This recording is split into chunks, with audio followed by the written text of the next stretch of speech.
Happy women's day. Happy women's day ಅಂತ ಹೇಳೋಕ್ಕೆ ಯಾಕೋ ನನಗೆ ಹ್ಯಾಪಿ ಇಲ್ಲ.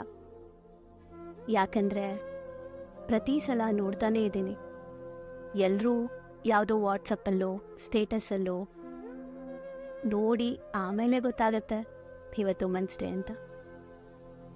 ಜೆಂಟ್ಸ್ಗೆ ಯಾಕೆ ವುಮೆನ್ಸ್ಗೆ ಗೊತ್ತಿರಲ್ಲ ವುಮೆನ್ಸ್ ಡೇ ಅಂತ. ತಾಯಿ ಫೋಟೋನು, ತಂಗಿ ಫೋಟೋನು, ಅಕ್ಕ ಫೋಟೋನು ಹಾಕೋದು, you are my inspiration, you are my strength ಅಂತ ಹಾಕ್ಬಿಟ್ಟು ಹ್ಯಾಪಿ ವುಮೆನ್ಸ್ ಡೇ ಅಂತ ಬರೆಯೋದು. ಮುಗ್ದೋಯ್ತು ವುಮೆನ್ಸ್ ಡೇ. ಆದರೆ ಈ ಸಲದಿಂದ ಈ ಚಿಕ್ಕ ಬದಲಾವಣೆನ ನಾವೆಲ್ಲರೂ ನಮ್ಮ ಜೀವನದಲ್ಲಿ ಮಾಡ್ಕೋಬೋದಾ? ನಮ್ಮ ಜೊತೆಲಿರುವಂಥ ವುಮೆನ್ಸ್, ನಮ್ಮ ತಾಯಿ ಆಗಿರ್ಬೋದು, ಅಕ್ಕ, ತಂಗಿ, ವೈಫ್, ಯಾರಾದರೂ ಓಕೆ, ಅವ್ರ ಹತ್ರ ಹೋಗಿ ನೀವು ಹ್ಯಾಪಿಯಾಗಿದ್ದೀರಾ ಅಂತ ಕೇಳ್ಬೋದಾ? ಹ್ಯಾಪಿ ವುಮೆನ್ಸ್ ಡೇ ವಿಶ್ ಮಾಡೋದಕ್ಕಿಂತ ಹ್ಯಾಪಿಯಾಗಿದ್ದೀರಾ ಅಂತ ಕೇಳೋದ್ರಲ್ಲಿ ತುಂಬ ಮೀನಿಂಗ್ ಇದೆ ಅನಿಸುತ್ತೆ. ವಿಶ್ಶಿಂದ ಯಾವ ಬದಲಾವಣೆನೂ ಆಗಲ್ಲ, ಆದರೆ ಖುಷಿಯಾಗಿರಿಸೋದ್ರಿಂದ ತುಂಬ ಬದಲಾವಣೆ ಆಗುತ್ತೆ. ಈ ಸಲದ ವುಮೆನ್ಸ್ ಡೇ ನಾವು ಈ ರೀತಿ ಸೆಲೆಬ್ರೇಟ್ ಮಾಡೋಣ. ನಿಮ್ಮ ಸುತ್ತ ಇರೋವಂಥ ನಿಮ್ಮ ಅಕ್ಕ ತಂಗಿರ ಹತ್ರ ಹೋಗಿ ಕೇಳಿ, ನಿಂಗೇನಾದರೂ ಹೇಳ್ಕೋಬೇಕು ಅಂತ ಇದ್ದರೆ ನನ್ನ ಹತ್ರ ಮುಕ್ತವಾಗಿ ಹೇಳ್ಕೊ. ಹಾಗೆ ನಿಮ್ಮ ವೈಫ್ನ ಕೇಳಿ, ನಿನ್ಗೇನಾದರೂ ಆಸೆ ಇದ್ದರೆ ಹೇಳು ನನ್ನ ಹತ್ರ. ನಿಂಗೆ ದಿನದಲ್ಲಿ ಟೈಮ್ ಸಿಗ್ತಾ ಇದೆಯಾ ಮನೇಲಿ ರೆಸ್ಟ್ ಮಾಡೋಕ್ಕೆ, ಸ್ಟ್ರೆಸ್ ಆಗ್ತಾ ಇದೆಯಾ ಅಂತ ಒಂದ್ಸಲ ವಿಚಾರಿಸಿ. ನಂಗೆ ಗೊತ್ತು ಜೆಂಟ್ಸ್ ಕೂಡ ಸ್ಟ್ರೆಸ್ಸಲ್ಲೇ ಇರ್ತಾರೆ ಅಂತ, ಬಟ್ ಸ್ಟಿಲ್ ಒಬ್ರಿಗೆ ಸ್ಪಂದಿಸೋದ್ರಿಂದ ಜೀವನ ತುಂಬ ಚೆನ್ನಾಗಿರುತ್ತೆ. ವುಮೆನ್ಸ್ ಡೇ ಆಗಿರೋದಕ್ಕೆ ಹೇಳ್ತಾ ಇದ್ದೀನಿ, ಈ ರೀತಿ ಕೂಡ ವುಮೆನ್ಸ್ ಡೇನ ಸೆಲೆಬ್ರೇಟ್ ಮಾಡ್ಬೋದಲ್ವ? ಆ್ಯಂಡ್ ತುಂಬ ಜನ ಹೆಣ್ಮಕ್ಳಿಗೆ ಈ ಪ್ರಶ್ನೆ ಕಾಡಿರುತ್ತೆ, ಅದೇನೆಂದರೆ ಹೆಣ್ಣಾಗಿ ನಾನು ಹುಟ್ಟಬಾರ್ದಿತ್ತು ಅಂತ.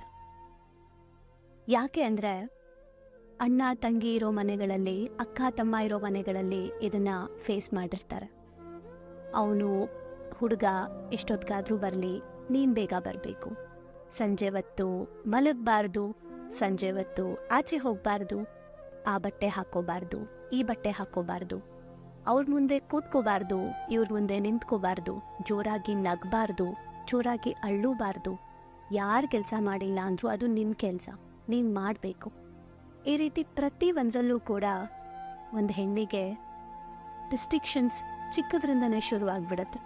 ಅಷ್ಟೆಲ್ಲ ಯಾಕೆ? ಈ ಜನ್ರೇಷನ್ ಇಷ್ಟೊಂದು ಬೆಳೆದಿದ್ರೂ ಕೂಡ, ಕಾಲ ಬದಲಾಗಿದ್ರೂ ಕೂಡ ಈಗಲೂ ಹೆಣ್ಮಗು ಆಯ್ತಾ ಅಂತ ಕ್ವೆಶ್ಚನ್ ಮಾಡೋರೇ ಇದ್ದಾರೆ. ಇದೆಲ್ಲದರ ನಡುವೆ ಪ್ರಕೃತಿ ಕೂಡ ಹೆಣ್ಣಿಗೆ ಕೆಲವೊಂದು ಸವಾಲುಗಳನ್ನು ಕೊಡುತ್ತೆ.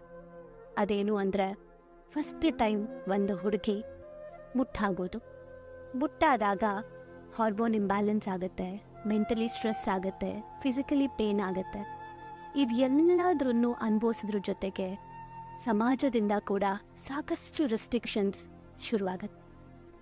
ಪ್ರತಿ ತಿಂಗಳು ಒಂದು ರೀತಿ ನರಕನ ಅನುಭವಿಸಿ, ಆ ನೋವನ್ನು ಅನುಭವಿಸಿ, ಆಕೆ ಯಾರಿಗೂ ಹೇಳೋಕ್ಕಾಗದೆ, ಬಿಡೋಕ್ಕಾಗದೆ, ಎಷ್ಟೋ ಮನೆಗಳಲ್ಲಿ ನೀನು ಯಾವ ಪರಿಸ್ಥಿತಿಲಿದ್ರೂ ಪರವಾಗಿಲ್ಲ, ಕೆಲಸ ಮಾಡೋದು ನಿನ್ನ ಜವಾಬ್ದಾರಿ ಅಂತ ಹೇಳೋದು ಈಗಲೂ ನಡೀತಾ ಇದೆ. ಇದಾದ್ಮೇಲೆ ಇನ್ನು ಮದುವೆಲೂ ಕೂಡ ಹೆಣ್ಣೆ ಅಪ್ಪ ಅಮ್ಮನ್ನ ಬಿಟ್ಟು ಬೇರೆ ಕಡೆ ಹೋಗಬೇಕು, ಹೆಣ್ಣೆ ಬೇರೆ ಕಡೆ ಹೋಗಿ ಅಡ್ಜಸ್ಟ್ ಆಗಬೇಕು. ತಂದೆ ತಾಯಿ ಜೊತೆ ಕೊನೆವರೆಗೂ ಇರೋಕ್ಕೆ ಅವಕಾಶನೂ ಇಲ್ಲ. ಇನ್ನೆಷ್ಟೋ ಕನಸುಗಳನ್ನು ಕಟ್ಕೊಂಡು ಎಷ್ಟೋ ಜನ ಹೆಣ್ಮಕ್ಳು ತುಂಬ ಟ್ಯಾಲೆಂಟ್ ಇರುತ್ತೆ, ತುಂಬ ನಾಲೆಜ್ ಇರುತ್ತೆ, ಸ್ಕಿಲ್ ಇರುತ್ತೆ, ಎಲ್ಲವನ್ನೂ ಬಿಟ್ಟು ಹಸ್ಬೆಂಡ್ ಮನೆಗೆ ಅವರು ಹೇಗಿದ್ದಾರೆ ಹಾಗೆ ಅಡ್ಜಸ್ಟ್ ಆಗೋವಂಥ ಎಷ್ಟೋ ಹೆಣ್ಮಕ್ಳಿದ್ದಾರೆ. ಇನ್ನು ಪ್ರೆಗ್ನೆಂಟಿಗೆ ಬಂದುಬಿಟ್ರೆ ಎಗೇನ್ ಮತ್ತೆ ಮಗು, ಕೇರಿಂಗ್, ಮತ್ತೆ hormone imbalance, hair loss, skin damage, ಎಲ್ಲದ್ರ ಜೊತೆಗೆ ಎಮೋಷ್ನಲಿ ಇಂಬ್ಯಾಲೆನ್ಸ್ ಆಗುತ್ತೆ. ಒಂದು ನಾರ್ಮಲ್ ಡೆಲಿವರಿ ಆಗಬೇಕಾದ್ರೆ ನನಗೆ ತಿಳಿದಿರೋ ಮಟ್ಟಿಗೆ 57 ಮೂಳೆಗಳನ್ನು ಒಟ್ಟಿಗೆ ಮುರಿದಾಗ ಎಷ್ಟು ನೋವಾಗುತ್ತೆ, ಅಷ್ಟು ಒಂದು ಹೆಣ್ಣಿಗೆ ನಾರ್ಮಲ್ ಡೆಲಿವರಿ ಆಗಬೇಕಾದ್ರೆ ಪೇನ್ ಆಗುತ್ತೆ. ಆ ಪೇನನ್ನು ಕೂಡ ಪ್ರಕೃತಿ ಹೆಣ್ಣಿಗೆ ಕೊಟ್ಟಿದ್ದಾಳೆ. ಇದೆಲ್ಲ ಆದಮೇಲೆ ಇನ್ನು ಮಗು ಹುಟ್ಟಿದ ಮೇಲೆ ನಿದ್ರೆ ಅನ್ನೋದು ಎಷ್ಟೋ ಹೆಣ್ಮಕ್ಳಿಗೆ ಮರ್ತೇ ಹೋಗುತ್ತೆ. ಅವ್ರು ಏನು ಓದಿದ್ರು, ಅವ್ರ ಲೈಫ್ ಏನು ಎಲ್ಲನೂ ಮರೆತು ಬೆಳಗ್ಗೆಯಿಂದ ಸಂಜೆ ತನಕ ಫ್ಯಾಮಿಲಿಗೋಸ್ಕರ ನಿಂತಿರ್ತಾರೆ. ಇದೆಲ್ಲದ್ರ ನಡುವೆ ಇನ್ನೂ ಕೆಲವು ಹೆಣ್ಮಕ್ಳಿದ್ದಾರೆ, ಮನೆ ಕೆಲಸನೂ ಮಾಡಿಕೊಂಡು ಹೊರಗಡೆ ಕೆಲಸಕ್ಕೂ ಹೋಗಿ ಬ್ಯಾಲೆನ್ಸ್ ಮಾಡುವಂಥವ್ರು. ಇವ್ರನ್ನೆಲ್ಲ ಯಾವತ್ತಾದರೂ ಒಂದಿನ ನೀವು ಖುಷಿಯಾಗಿದ್ದೀರಾ ಅಂತ ಕೇಳಿದ್ದೀವ?